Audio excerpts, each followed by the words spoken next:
Hey guys, welcome to our channel NCERT with Bhuvnesh. आशा करता हूँ आप सब लोग एकदम स्वस्थ होंगे और मस्त होंगे और अपनी पढ़ाई अच्छी तरीके से कर रहे होंगे। मोशन चैप्टर जो कि आप लोगों का 8th चैप्टर था क्लास 9th का, हम लोगों ने अच्छी तरीके से कंप्लीट किया था 4 वीडियोस में। वीडियोस ज़्यादा आए थे, 3 की बजाय 4 हो गए थे, बट चैप्टर अच्छे तरीके से कवर किया गया था। अगर आपने वो चैप्टर नहीं देखा है तो प्लेलिस्ट बनी हुई है क्लास 9th की, आप जाके उसको देख सकते हैं।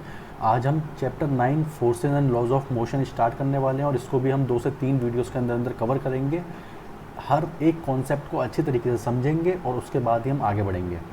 उससे पहले मैं आप लोगों को ये बता दूं कि मैं इस चैनल पे मैं हर चैप्टर जो आपको पढ़ाता हूँ उसका डिस्क्रिप्शन में नीचे पीडीएफ अटैचमेंट लगा देता हूँ। इन केस आप लोग अपनी एनसीईआरटीज़ वगैरह आप लोगों को कभी कभी शॉर्टेज होती है, एनसीईआरटी नहीं मिल पाती है, तो अपना वहाँ से जा कर के आप पीडीएफ से अपना चैप्टर पूरा कवर कर सकते हैं। दूसरी बात फ्रेंड्स, मैंने इस चैनल पे सबसे पहले जो मैं वीडियो लेके आया था उसमें मैंने बताया था कि जब टेक्स्ट बुक को हम पढ़ते हैं तो हम लोगों की क्या स्ट्रेटेजी होनी चाहिए। अगर आपने वो वीडियो नहीं देखा है तो प्लीज़ उस वीडियो को, मस्ट वॉच वीडियो आपका, जा कर के पहले उस वीडियो को देखिए, तभी आप किसी एनसीईआरटी या कोई भी टेक्स्ट बुक हो तभी आप उसको पढ़ना स्टार्ट कीजिएगा, तभी आपको समझ आएगा कि कैसे एक टेक्स्ट बुक को पढ़ा जाए जिससे कि हमको मैक्सिमम बेनिफिट हो। आज हम फोर्सेज और लॉज ऑफ मोशन में हम क्या क्या पढ़ने वाले हैं। देखिए, हमारी जो फर्स्ट हेडिंग है बैलेंस्ड एंड अनबैलेंस्ड फोर्सेज के बारे में पढ़ने वाले हैं हम। फर्स्ट लॉ ऑफ मोशन के बारे में पढ़ने वाले हैं। देन उसके बाद हम लोग फर्स्ट लॉ के बाद इनर्शिया और मास क्या होता है इसके बारे में पढ़ेंगे, इन दोनों के बीच में क्या रिलेशन होता है ये पढ़ने वाले हैं। फिर सेकंड लॉ ऑफ मोशन पढ़ने वाले हैं हम। सेकंड लॉ को मैथमेटिकली कैसे ड्राइव करते हैं, उसकी क्या इक्वेशन निकल के आती है उसके बारे में पढ़ने वाले हैं। उसके बाद उस पर कुछ न्यूमेरिकल पे हमारे न्यूमेरिकल बेस्ड क्वेश्चंस हैं, उसके सेकंड लॉ के ऊपर हम वो पढ़ने वाले हैं। उसके बाद हमारा आएगा third law of motion. Third law of motion क्या होता है, ये सब लॉज किसने दिए थे, first law, second law, third law, कौन से हमारे साइंटिस्ट रहे हैं जिन्होंने ये सब दिए हैं, हम इनको पढ़ने वाले हैं। उसके बाद कंजर्वेशन ऑफ मोमेंटम, मोमेंटम क्या चीज़ होती है, कंजर्वेशन ऑफ मोमेंटम क्या होता है, ये सब हम पढ़ने वाले हैं। और इस तरीके से हमारे इस चैप्टर का एंड हो जाएगा कंजर्वेशन ऑफ मोमेंटम में जा करके। और इस चैप्टर में सबसे जो इंपॉर्टेंट है गाइस, इसमें सबसे इंपॉर्टेंट आपके रहने वाले न्यूमेरिकल्स। आपको न्यूमेरिकल्स को रटना नहीं है, बेसिक कॉन्सेप्ट आपको अच्छी तरीके से समझना है, उसके बाद ही आपको आगे बढ़ना है। सो गाइस, हम लोग स्टार्ट करते हैं अपने चैप्टर के साथ। हमारा चैप्टर का नाम है forces and laws of motion. क्या? Forces and laws of motion. तो मोशन के बारे में मैंने आपको पहले ही बताया था। मोशन हम किसी भी ऑब्जेक्ट का कब बताएंगे, एक मान लीजिए एक ऑब्जेक्ट है, ये एक ऑब्जेक्ट है, इसको कुछ हमने फोर्स लगाई और ये अगर कुछ डिस्टेंस से मूव होता है तभी वो ऑब्जेक्ट मोशन में माना जाएगा। किसमें? मोशन में। अगर ये कुछ डिस्टेंस से मूव होता है तभी ये ऑब्जेक्ट हमारा मोशन में माना जाएगा। अब देखिए यहाँ पे जो आपके फिगर्स दिए हैं, पहला फिगर में एक बच्चा एक ट्रॉली को चला रहा है। क्या? एक बच्चा एक ट्रॉली को चला रहा है, इसका मतलब ट्रॉली एक पहले स्टेशनरी पोजीशन पे थी, उस बच्चे ने उस पर फोर्स लगाया, वो थोड़ा सा आगे बढ़ी, इसका मतलब इस ट्रॉली के अंदर मोशन आया। ये एक अलमारी है, इसमें एक ड्रॉर है, इस ड्रॉर को ये पहले स्टेशनरी पोजीशन में थी, जब किसी ने बाहर की तरफ खींचा तो ये मोशन के अंदर आई। उसके बाद तीसरी डायग्राम में एक लड़की को हॉकी खेलता हुआ दिखाया जा रहा है कि एक बॉल कैसे पहले एक अपने स्टेशनरी पोजीशन पे थी, एक जगह पे स्थिर थी, उसके बाद इस लड़की ने हॉकी स्टिक से उसको हिट किया और बॉल के अंदर क्या आ गया? मोशन। बॉल मोशन में हो गई। इसमें एक स्प्रिंग है, स्प्रिंग पहले अपनी एक नेचुरल टेंडेंसी जो होती है उसकी उस पर है, पहले यहाँ पे स्प्रिंग को एनलार्ज किया गया, स्प्रिंग को यहाँ से भी खींचा, इस तरफ से भी खींचा, तो इसके बीच का डिस्टेंस बढ़ गया। ऐसे ही एक गुब्बारा है, गुब्बारा पहले अपनी स्टेशनरी पोजीशन पे था, जब इस लेडी ने उसको दोनों तरफ से पुश किया तो उसके देखिए ऊपर से यहाँ पे उसका शेप चेंज हो गया, ऑब्लोंग पोजीशन हो गई। ऑब्लोंग मतलब इरेगुलर पोजीशन, ऑब्लोंग मतलब इरेगुलर पोजीशन हो गई उसके अंदर। तो इसको ये बताया गया है कि जब भी ऑब्जेक्ट पे, जब तक हम लोग एक आउटर फोर्स नहीं लगाते तब तक वो ऑब्जेक्ट मोशन में नहीं आ सकता, वो अपनी स्टेट पे ही रहता है। अब हम बात करते हैं बैलेंस्ड एंड अनबैलेंस्ड फोर्सेस के बारे में। देखिए, बैलेंस्ड और अनबैलेंस्ड फोर्सेस होती क्या हैं। अब ये वाला हम एग्जांपल इससे समझेंगे। ये एक टेबल है जिसके ऊपर एक कोई कार्डबोर्ड रखा हुआ है, हमने इस तरफ से भी इसको खींचा और इस तरफ से भी खींचा। अगर इस तरफ से खींचने वाली फोर्स और इस तरफ से खींचने वाली फोर्स दोनों हमारी इक्वल हो जाती हैं, क्या? अगर दोनों इक्वल हो जाती हैं तो इस केस में कार्डबोर्ड मूव नहीं करेगा। अगर दोनों फोर्स, क्या? दोनों फोर्स मैंने दोनों लिख दिया, दोनों फोर्स अगर हम लोगों की क्या इक्वल हो जाती है, क्या हो जाती है? इक्वल, तो कार्डबोर्ड मूव नहीं करेगा। उस केस में जो फोर्स रहेगी हमारी क्या होगी? Balanced force. क्या होगी हमारी? Balanced force. हमारी बैलेंस्ड फोर्स रहने वाली है। देखिए यहाँ पे इन्होंने 3 बड़े अच्छे फिगर दिए हैं, इससे हम समझने की कोशिश करते हैं। इस वाले में क्या होता है, इस वाले में एक लड़का और एक लड़की मिलकर एक बॉक्स को आगे पुश करते हैं, बट नीचे से फ्रिक्शनल फोर्स उस पर पीछे की तरफ उतना ही लगता है, उतना ही इक्वल अमाउंट का। तो इसमें पुशिंग फोर्स और फ्रिक्शनल फोर्स यहाँ पे इक्वल है, तो ये ऑब्जेक्ट मूव नहीं होगा। इसमें इन लोगों ने थोड़ा सा लिटिल बिट फोर्स और लगाया तो फ्रिक्शन उससे और ज़्यादा बढ़ गया, तो ये फिर यहाँ पे भी ऑब्जेक्ट मूव नहीं हुआ। बट जैसे ही उन लोगों ने कुछ फोर्स थोड़ा सा और बढ़ाया, फ्रिक्शनल फोर्स यहाँ पे कम पड़ गया और ऑब्जेक्ट हमारा आगे मूव करना स्टार्ट हो गया। इसकी वजह से क्या हुआ कि यहाँ पे अनबैलेंस फोर्स क्रिएट हुई। क्या यहाँ पे अनबैलेंस फोर्स क्रिएट हुई? अनबैलेंस मतलब पुशिंग फोर्स और फ्रिक्शनल फोर्स यहाँ पे इक्वल नहीं रही, जिसकी वजह से हमारा ऑब्जेक्ट आगे की तरफ मूव कर गया और इसकी वजह से इस ऑब्जेक्ट के अंदर क्या आ गया? मोशन आ गया। क्या आ गया? मोशन आ गया। अब आप इस चीज़ को समझिए, an object moving with a uniform velocity when forces pushing equal होती है। इसमें क्या बताया जा रहा है? यह कह रहा है an object move with a uniform velocity when the forces pushing force and frictional force, जब पुशिंग फोर्स और फ्रिक्शनल फोर्स दोनों इक्वल होंगी। देखिए एक कोई गाड़ी है, ये क्या कोई गाड़ी है, अगर इसको जितना ज़्यादा पुश लग रहा है उतना ही अगर इस पर फ्रिक्शन मूव करेगा तो तब वो यूनिफॉर्मली मूव करेगी। अगर उस पर फ्रिक्शनल फोर्स ज़्यादा लग रहा है या ये फोर्स ज़्यादा लग रहा है, अनबैलेंस फोर्स है, तो या तो वो एक्सेलरेशन में आ जाएगी या फिर वो स्टॉप हो जाएगी गाड़ी। तो इसमें ये बताया गया है जब भी कोई गाड़ी यूनिफॉर्मली मूव करती है या जब भी कोई ऑब्जेक्ट यूनिफॉर्मली मूव करता है तो उसकी पुशिंग फोर्स और जो हमारी फ्रिक्शनल फोर्स है उस पर फ्रिक्शनल फोर्स अपोजिंग फोर्स होती है, तो वो दोनों इक्वल अमाउंट में लग रहे होते हैं, तभी हमारा ऑब्जेक्ट यूनिफॉर्मली मूव करता है। ये एग्जांपल्स हैं बैलेंस और अनबैलेंस फोर्स से। तो यहाँ पे तभी बोला गया है thus to accelerate the motion of an object and unbalanced force is required. मतलब अगर हमको ऑब्जेक्ट को एक्सेलरेट करना है, तेज करना है, तो ऑब्वियस सी बात है जो हमारी फ्रिक्शनल फोर्स लग रही है उससे हमको ज़्यादा फोर्स देनी पड़ेगी ताकि हमारे ऑब्जेक्ट में कुछ एक्सेलरेशन प्रोड्यूस हो सके। हम आगे चलते हैं गाइस। अब देखिए फर्स्ट लॉ ऑफ मोशन, ये जो first law, second law and third law ये दिए गए थे हमारी ग्रेट साइंटिस्ट न्यूटन सर ने दिए थे। किसने? न्यूटन ने, सर आइजैक न्यूटन ने ये हमको फोर्सेस दिए थे। अब फर्स्ट लॉ ऑफ मोशन क्या कहता है? फर्स्ट लॉ ऑफ मोशन अगर मैं आपको पहले हिंदी में समझाऊं तो अगर एक ऑब्जेक्ट है, क्या अगर एक ऑब्जेक्ट है, अगर ये ऑब्जेक्ट अपनी पोजीशन पे है, अगर या तो ये रेस्ट पे है या फिर ये यूनिफॉर्मली मूव कर रहा है, क्या यूनिफॉर्मली मोशन में है, तो ये अपने जो इसका जो करंट पोजीशन होगी ये उसी पर रहेगा। अगर रेस्ट पे है तो रेस्ट पे ही रहेगा, अगर यूनिफॉर्मली मूव कर रहा है तो यूनिफॉर्मली मूव करता रहेगा जब तक कि हम इस पर एक एक्सटर्नल फोर्स बाहर से ला करके ना लगा दें। समझने की कोशिश कीजिएगा, जैसे एक गाड़ी है, अगर एक गाड़ी यूनिफॉर्मली अच्छी तरीके से चल रही है तो वो चलती रहेगी जब तक कि अगर मान लो पीछे से कोई दो बाइक वाले आए और वो दारू पी के आ रहे हैं दो दारू पी के आ रहे हैं, उन्होंने ला करके इसको पीछे से बहुत तेज स्ट्राइक किया, इसमें क्या होगा? इस गाड़ी को थोड़ा सा एक्सेलरेशन मिलेगा। इसका मतलब एक एक्सटर्नल फोर्स ने आकर के हमारी कार पे काम किया और कार को एक्सेलरेशन मिला, जिसकी वजह से हमारी बॉडी को एक एक्सटर्नली फोर्स आई और उसने हमारी जो स्टेट थी या तो रेस्ट की या मोशन की उसको डिस्टर्ब किया, तो हमको अंदर क्या आ गया? एक्सेलरेशन आ गया। तो हमारे जो न्यूटन सर का फर्स्ट लॉ है वो यही बताता है। देखिए यहाँ पे लिखा हुआ है an object remains in the state और uniform motion straight line unless compelled और चेंज बाई अप्लाइड फोर्स। जब तक कि हम एक बाहर से फोर्स अप्लाई ना करें, जब तक जो हमारी जो स्टेट होती है उस ऑब्जेक्ट की, चाहे वो रेस्ट हो चाहे वो यूनिफॉर्म हो, वो ऑब्जेक्ट उसी के अकॉर्डिंग चलता रहेगा।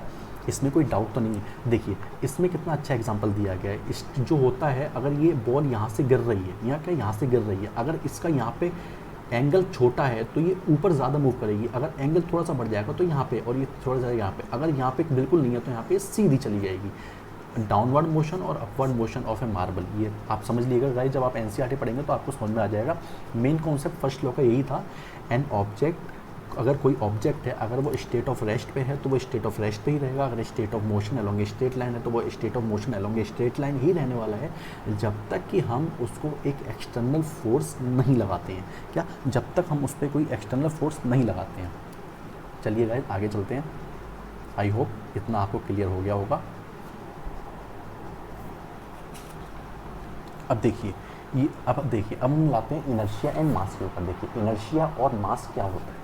इनर्शिया और मास क्या होता है? इनर्शिया, देखिए इनर्शिया जो होता है ये होती है, inertia is natural tendency of an object to resist change in their position. इसका मतलब ये एक नेचुरल टेंडेंसी होती है किसी भी ऑब्जेक्ट की कि जो उसकी पोजीशन है वो उस पोजीशन में ही रहना चाहता है, वो अपनी पोजीशन को चेंज नहीं करना चाहता। इसको हम इनर्शिया कहते हैं। और इनर्शिया जो होता है वो मास के डायरेक्टली प्रोपोर्शनल होता है। किसके? ये मास के डायरेक्टली प्रोपोर्शनल होता है। इसका मतलब जिस ऑब्जेक्ट में जितना ज़्यादा मास रहेगा, उसका इनर्शिया उतना ही स्ट्रॉन्ग होगा। क्या? उसका इनर्शिया उतना ही ज़्यादा स्ट्रॉन्ग होगा। जितना ज़्यादा मास रहेगा उतना ही उसका इनर्शिया स्ट्रॉन्ग होने वाला है।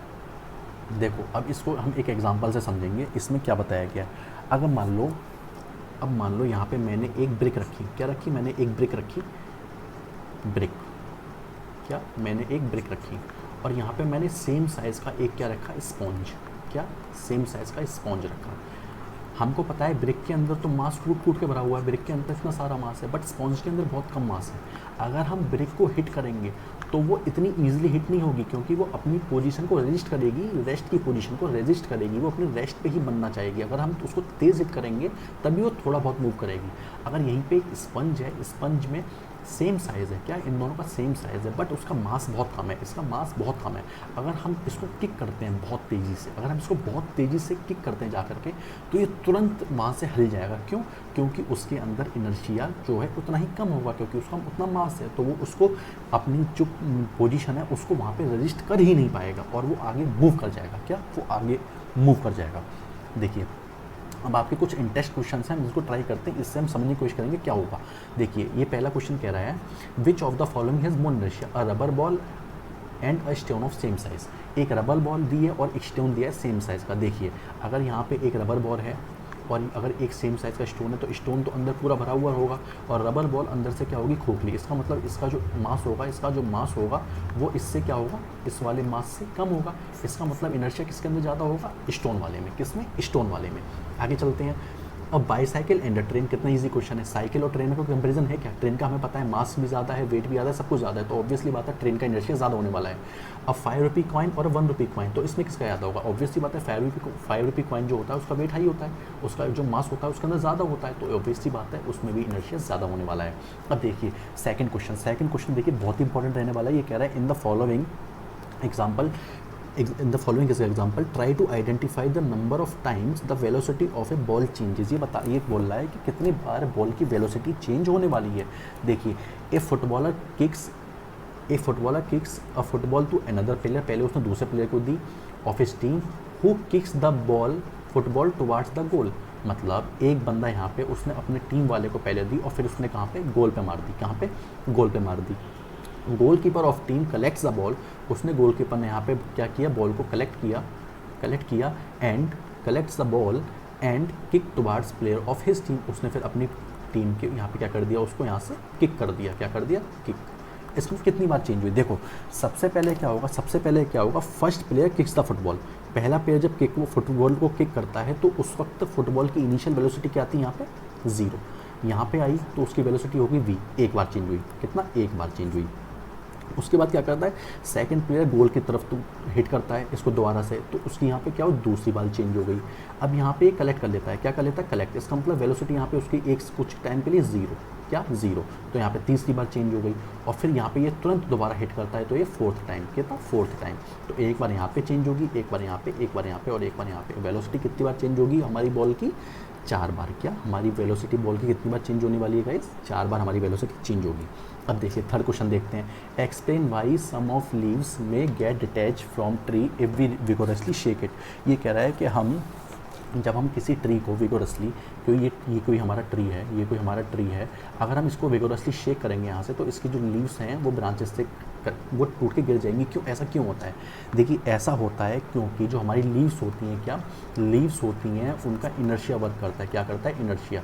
लीव्स का जो इनर्शिया होता है वो उनको क्या करता है, उनकी टेंडेंसी होती है कि वो उसको उसी पोजीशन और रेस्ट पर रखे।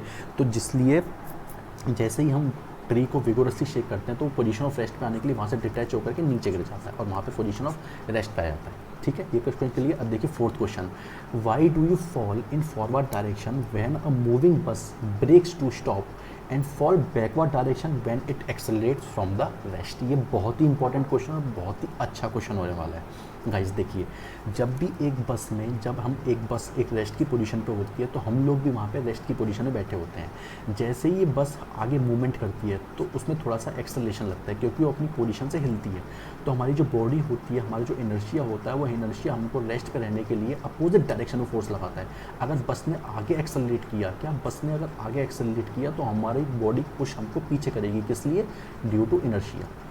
क्या? ड्यू टू इनर्शिया की वजह से। अब अगर एक बस है, अगर एक मूविंग बस है, वो चल रही है, तो हमारी बॉडी भी क्या होगी, मोशन में होगी। क्या होगी, हमारी बॉडी भी मोशन में होगी, हमारी बॉडी भी मोशन में होगी। लेकिन मोशन में क्या होता है, जब जैसी बस एक ब्रेक लगाती है, तो ब्रेक लगाने पे क्या होता है, बस कुछ टाइम के लिए क्या हो जाती है, स्टेशनरी पोजीशन पे आती है। बट हमारी बॉडी क्या है, मोशन में है, तो हमारी बॉडी मोशन को रजिस्ट करेगी, इसलिए हम लोग आगे फोर्स होता है, ताकि हम लोग आगे चल सके। It's again due to inertia, inertia of our body, हमारी बॉडी की इनर्शिया की वजह से हम आगे फोर्स होते हैं। सो गाइस, आज हम लोग इस वीडियो को यहीं पे एंड करते हैं। आई होप ये आपको वीडियो अच्छी लगी होगी, ईच एंड एवरी कॉन्सेप्ट आपको अच्छे से समझ में आया होगा। नेक्स्ट वीडियो में हम न्यूटन सर के सेकंड लॉ ऑफ मोशन के साथ स्टार्ट करने वाले हैं। उसमें जो न्यूमेरिकल्स हैं उनको देखेंगे, मैथमेटिकली कैसे उनकी इक्वेशन ड्राइव होती है उसको देखने वाले हैं। सो गाइस, तब तक के लिए take care, have fun and अपनी पढ़ाई आप लोग अच्छी तरीके से करते रहिए। और इस चैनल को ज़्यादा से ज़्यादा लोगों के साथ शेयर करें, अपने फ्रेंड्स के साथ शेयर करें, और उनको भी बताएं कि यहाँ पे इस तरीके से पढ़ाया जाता है, वो अपना नॉलेज एनहेंस कर सकते हैं। So guys, have fun, take care and bye bye. All the best guys, keep learning, keep studying.